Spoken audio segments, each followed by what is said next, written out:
તો good morning friends, સ્વાગત છે તમારું ફરી એકવાર મસ્ત મજાના વિડીયોમાં. તો અત્યારે વાગી ગયા છે સવારના 7:30 અને આપણે થઈ ગયા છીએ કમ્પ્લેટલી ફ્રેશ. તો સૌથી પહેલાં આપણે જવાનું છે બીજા ઘરે આપણે નાસ્તો પાણી કરવા માટે. ત્યાર પછી આપણે હમણાં ઠક્કરનગર કડિયા નાકે જતા નથી, કારણ કે અમારે બે કામ ચાલુ છે. એ જગ્યાએ જે કંઈ માણસોને જરૂરિયાત હોય એ અમારા કાયમીના માણસો આવી જતા હોય છે અને એ લોકો ડાયરેક્ટ સાઇટ ઉપર અથવા તો મારા ઘરે આવી જતા હોય છે. ત્યાંથી હું લઈ અમને સાઇટ ઉપર પહોંચાડી દેતો હોઉં છું. તો સૌથી પહેલાં ચાલો જઈએ આપણે નાસ્તો કરવા માટે. ભાઈ આપણે બેસી ગયા છીએ સવારમાં નાસ્તો કરવા માટે. જો અત્યારે નાસ્તામાં મસ્ત મજાની ભાખરી છે અને સાથે સાથે પાપડી છે, પછી અથાણું છે અને મમરા છે, સેવ મમરા છે અને રોટલી છે અને ચા પણ છે. તો ભાઈ ચાલો બધા નાસ્તો કરી લઈએ અને ત્યાર પછી જઈએ કામ ઉપર. ભાઈ ફાઇનલી આપણે પહોંચી ગયા છીએ આપણા કામ ઉપર. અને જો અમારા દિનેશભાઈના ઘરના છે એ રેતીના તગારા ગણી 22 તગારા ગણ્યા છે, એક થેલી સિમેન્ટ અને 22 તગારા રેતી. સિંગલ ઈટ પાટાશનનો માલ બનાવવાનો છે, તો એ માલ ખાપવા મીણ્યા છે. જો અમારા દિનેશભાઈ જોવે છે અને અમારા હાજારામ ઈટું ચડાવે છે. એટલી બધી ઈટું ચડાવી દીધું હતા અત્યારમાં? હે હતા બધી ઈટું દેખાઈ અત્યારે ચડાવી? અડધી કાલે ચડાવી. જો ગઈકાલે છે ને થોડીક ઈટું અને રેતી ચડાવી દીધી હતી. રેતી તો સોલારની નીચે હતી એટલે રેતી પલળી નથી, એ મોટો ફાયદો થયો. અને ઈટું સહી સોલારની બહાર હતી એટલે ઈટું રાતે વરસાદ આવ્યો ધોમધોકાર એટલે ઈટું મસ્ત મજાની તર થઈ ગઈ. તો આપણને એ ફાયદો થયો, પાણી છાંટવું ન પડ્યું. તો અત્યારે અમારા દિનેશભાઈ શું ચણવાનું? દિનેશભાઈ કેબિનનું પડાબીનું ચણતર કરવાનું છે. જો હજી બે માણસો છે એ નીચેથી ઈટું ભરી અને લાવે છે. જો ભાઈ કામ ચાલુ હોય ને એટલે પ્લમ્બિંગનું કનેક્શન બધા તોડી નાખ્યા હોય અને પાણી માટેનું ઉપર ચડાવવા માટેનું બહુ તકલીફ પડતી હોય. તો અમે આ જુગાડ કર્યો છે મિત્રો. જો કેવો લાગ્યો અમારો જુગાડ કમેન્ટ કરજો. જો આ ટીપણું ભરવા માટે ટેમ્પરરી એક પાઇપનું કનેક્શન આપી દીધું. આગળ ટીપણું ભરાઈ જશે એટલે પાઇપ આપણે કાઢી નાખશું. ફરી પાછું ટીપણું ભરવું હોય અથવા તો પાણી ઉપર ચડાવવું હોય ત્યારે ફરીને પાછું કનેક્શન જોડી દે. પાણી ભરવાનું તો એ ભરાઈ ગયું છે. હવે અમારા દિનેશભાઈ જે જુગાડ છે અમારો ફોલ્ડિંગ પાઇપનો એ જુગાડ કાઢી નાખ્યો.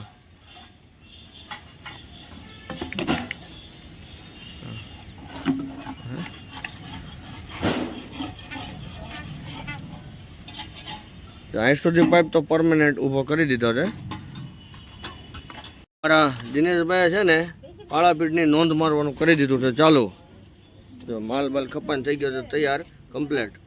અત્યારે વાગી ગયા છે સવારના 10 અને જો ભાઈ સવારની ચા પણ આવી ગઈ છે. અમારા દિનેશભાઈ છે, રમણ કાકા છે, દિનેશભાઈના ઘરના છે, એ બધા ચા પાણી પીવા ઓળગી ગયા છે. અને સાથે સાથે આપણે સીડી કેબિનની અને પાળાપીઠની નોંધ પણ લાગી ગઈ છે. આ સાઈડ સિંગલ ઈટની પાળાપીઠ આવે છે અને આ જગ્યાએ એક મોટું સ્ટોર રૂમ સાથે સીડી કેબિન આવે છે. અને આ છે ફ્રન્ટ એલિવેશનનો ભાગ. એ જગ્યાએ પણ પાળાપીઠ આવે છે. થોડુંક સીડીના ગેપથી આ સાઈડ મોટું પાળાપીઠ કર્યું છે અને સીડી કેબિન બનાવ્યું છે અને થોડુંક આ સાઈડ મોટું કર્યું છે એટલે સ્ટોર રૂમ તરીકે પણ ઉપયોગમાં આવે. તો હવે કારીગરને આખો દિવસની લાઈન મળી ગઈ છે.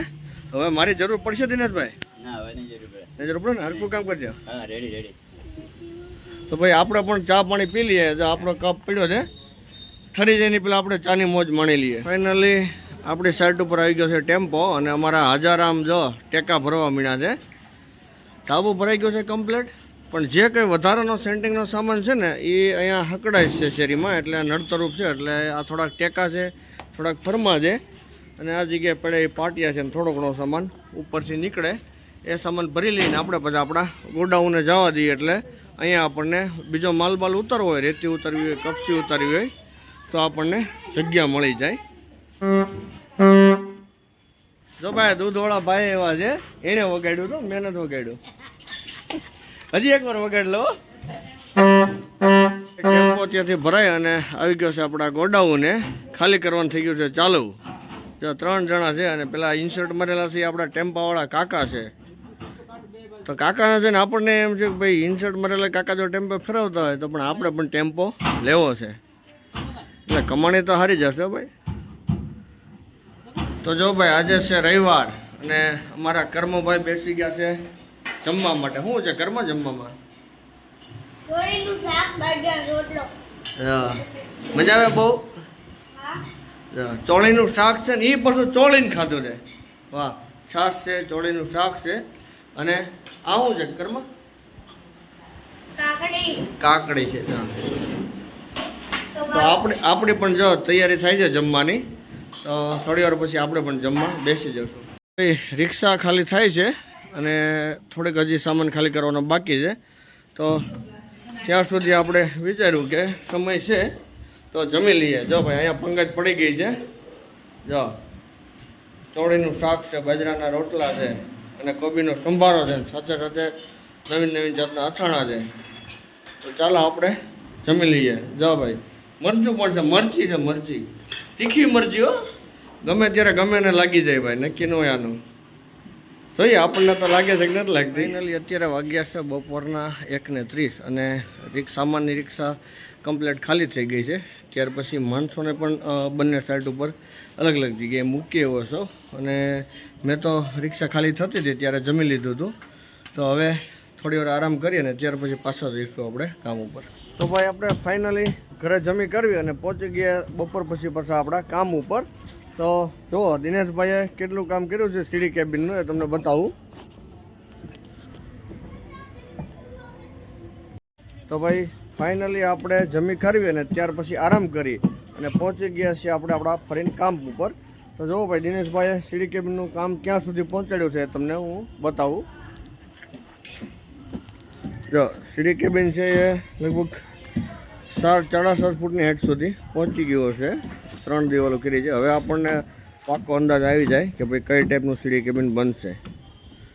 જો જે આ સાઈડ પાછળની સાઈડમાં છે તે 5.5 ફૂટની હાઈટ બનશે અને આગળની સાઈડમાં અહીંયા દરવાજો મૂક્યો છે બહાર નીકળવાનો, ધાબામાં આવવાનો, એ જગ્યાએ 6.5 ફૂટની હાઈટ બનશે.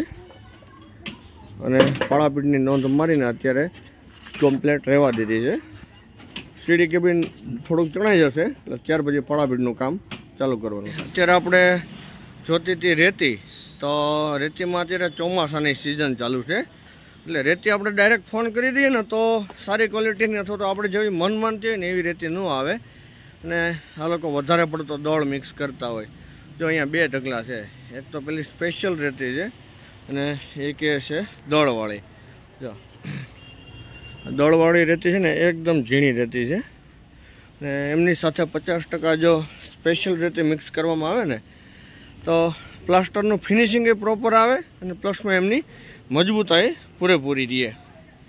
એની જગ્યાએ ખાલી જો દળ આપણે સિલેક્ટ કરીએ અને દળ વાપરીએ ને તો ખાલી ફિનિશિંગ જ આવે, પણ લાંબા સમયે એ રેતીનું પ્લાસ્ટર છે એ સ્ટ્રેન્થ મૂકી દેતું હોય છે. તો ભાઈ અત્યારે થવા આવ્યા છે સાંજના 5:45 અને આપણે જવું છે બીજી સાઈડ ઉપર, કારણ કે રિક્ષા ખાલી કરે ને ત્યાર પછી માણસોને આપણે જે 2 મજૂર હતા એમને આપણે બીજી સાઈડ ઉપર કામ કરવા માટે મૂકી હતા. ત્યાં જઈને જોઈએ આપણે શું એ લોકોએ કામ કર્યું છે. તો આ જગ્યાએ અત્યારે બસ કારીગરો અને મજૂરોના છૂટા થવાનો સમય થઈ ગયો છે. થોડોક માલ પડ્યો છે, એ લોકો માલ ખૂટવાડી અને થોડુંક ચણતર છે એ કરી અને ત્યાર પછી એમની રીતે એ પોતાનું બાઇક લઈને આ સાઈડ ઉપર આપણે આવતીકાલે પણ આ સીડી કેબિનનું ચણતર જેટલું બાકી છે ત્યાંથી કન્ટિન્યુ કરવાનું છે. જો આવતીકાલ માટે રેતી પણ ચડેલી તૈયાર છે કમ્પ્લેટ અને ઈંટો પણ સ્ટોકમાં જ પડી છે, એટલે આવતીકાલે કોઈ પણ જાતનો આપણે માલ ચડાવવાની જરૂરિયાત છે નહીં. ડાયરેક્ટ સવારમાં આવે એટલે માલ કાપીએ અને ત્યાર પછી કામ ચાલુ થઈ જશે. આજા તો વહી જાય ને દીનાભાઈ રે? હે સારું, ચલો આપણે જઈએ બીજી સાઈડ ઉપર. પહોંચી ગયા છીએ ફાઇનલી આપણી બીજી સાઈડ ઉપર. જો એલિવેશનનું પ્લાસ્ટર કમ્પ્લીટ થઈ ગયું છે. શું કામ કર્યું શાંતિલાલ ઉપર? તોડવાનું કામ કર્યું. શું તોડવાનું? શું કામ કર્યું? થોડી કચરા ઉતારી. કમ્પ્લીટ સાફ સફાઈ થઈ ગઈ? હા. હે કે બાકી નહીં ને? ના નથી. જે અમારા રમણ કાકાને છે ને હું આવ્યો ત્યારે કામ સીંધી દીધું હતું. અત્યારે ઉપર જે ધાબુ દેખાય ને છેલ્લું ધાબુ એ જગ્યાએ આપણે ફ્લોરિંગ ટાઇલ્સો લગાવવાની છે, ઢાબા ટાઇલ્સો. તો એ જગ્યાએ એમનું જૂનું ફિનિશિંગ હતું એ તોડી અને કચરું ઉતારી દીધું છે, જેથી કરીને આપણને ટાઇલ્સની લાઈન કમ્પ્લીટલી મળી જાય. જો સાંજે જમવાની પંગજ પડી ગઈ છે. અમારા કૃષ્ણાબેન ને કર્મભાઈ બે જમી લીધું? કૃષ્ણ કર્મ જમી લીધું? હા, જો એ બે સૌથી પહેલાં જમી લ્યો, માલ ખાઈને પછી બેસી જાય ખાટલે. હા, જો અમારા નમ્રતાબેન બે ગયા જમવા, મારા ભાભી છે, અશોકભાઈ છે, આર્યભાઈ ને ધર્મા. તું શું ખાધે? ભાખરી મસાલો નાખશો. જો અહીંયા ચેતના બનાવે છે રોટલી. જો ગરમા ગરમ રોટલી બને છે, ફુલકા રોટલી બને છે. જો અને આપણી થાળી પણ તૈયાર થઈ ગઈ છે. જો જમવામાં અત્યારે ભીંડાનું શાક છે અને સિંગલ મરચી છે અને બાજરાનો રોટલો છે, બપોરનું ચોળીનું શાક છે, ફુલકા રોટલી છે, છાશ છે. તો ચાલો આપણે બધાની સાથે બેસી અને જમી લઈએ. જો આપણે જમી કાઢવીને બીજા ઘરેથી આવ્યા ને ત્યાં સુધીમાં બાળકોને આજે રવિવાર છે, તો આજે ટીવી જોવાનું સેશન ચાલુ છે. શનિ રવિ બાળકોને આપણે ટીવી જોવાની છૂટ હોય, કારણ કે હું બીજા બાકીના દિવસોમાં તો એ લોકો વ્યસ્ત હોય છે ભણવામાં, ટ્યુશનમાં, તોફાન કરવામાં. તો ભાઈ કયું પિક્ચર જોવે ધર્મ? કયું? કંચના પિક્ચર જોવે. કયું છે ધર્મ? હા, કેટલામી વાર જોયું છે પિક્ચર? હે? જો જ્યારે પણ બાળકોને ટીવી જોવાનું સેશન હોય ને ત્યારે એ લોકો કંચના પિક્ચર ચડાવીને જ બેઠા હોય. તો ચાલો ભલે બાળકો એન્જોય કરતા. અમારા નમ્રતાબેન લેસન કરે છે, લેસન કરતાં કરતાં હારે ટીવી જોવે છે. અમારા કૃષ્ણાબેન પણ ટીવી જોવે છે. તો એ લોકો ભલે એન્જોય કરતા અને આપણે જઈએ ઉપર આપણા બેડરૂમમાં સૂવા માટે. અને આપણે પહોંચી ગયા છીએ આપણા બેડરૂમમાં સૂવા માટે. તો એમની પહેલાં આપણે આખો દિવસમાં જે કંઈ બંને સાઈડ ઉપર જે કંઈ ખર્ચ હોય, આવક હોય, જાવક હોય, જે કંઈ મટિરિયલનો હિસાબ કિતાબ કરવાનો હોય એ લખી અને ત્યાર પછી આપણે વિડીયોનું એડિટિંગ કરશું. અને ખાસ સરપ્રાઈઝ મારા દર્શક મિત્રો માટે એ છે કે આજે એટલે કે જે સમયે તમે આ મારો વિડીયો જોતા હશો ને એ સમયે યુટ્યુબના બેનર ઉપર આપણો કાઠિયાવાડી કડીઓનો સ્પેશિયલ મારો ડિઝાઇન કરેલો લોગો આવી ગયો હશે. તો મારા દરેક દર્શક મિત્રોને વિનંતી છે કે એ લોગો જોજો અને એમાં તમને લોગો કેવો લાગ્યો એ વિશેની કમેન્ટ કરજો. અને એમાં કંઈ પણ જાતનો જો ફેરફાર કરવાનો હોય તો કમેન્ટ સેક્શનની અંદર મને બતાવજો. મિત્રો આવી હોય છે અમારી કાઠિયાવાડી કડીઓની લાઈફસ્ટાઈલ. તો મિત્રો અમારી લાઈફસ્ટાઈલ તમને કેવી લાગી એ વિશે કમેન્ટ કરજો. અને અમારો વિડીયો તમને કેવો લાગ્યો. જો મિત્રો વિડીયો તમને ગમ્યો હોય તો વિડીયોને લાઇક કરજો, શેર કરજો અને મારી ચેનલ કાઠિયાવાડી કડીઓને સબસ્ક્રાઈબ કરજો. અને હા, તેમની બાજુમાં રહેલું બેલ આઇકોન દબાવી અને ઓલનું ઓપ્શન સિલેક્ટ કરજો, જેથી કરીને મારા અવનવા વિડીયો હું તમારી સુધી સમયસર પહોંચાડી શકું. તો ફરી મળીશું એક મસ્ત મજાના વિડીયોમાં. ત્યાં સુધી આપ સૌના પ્રિય એવા કાઠિયાવાડી કડીઓના જય શ્રી રામ, જય હિન્દ.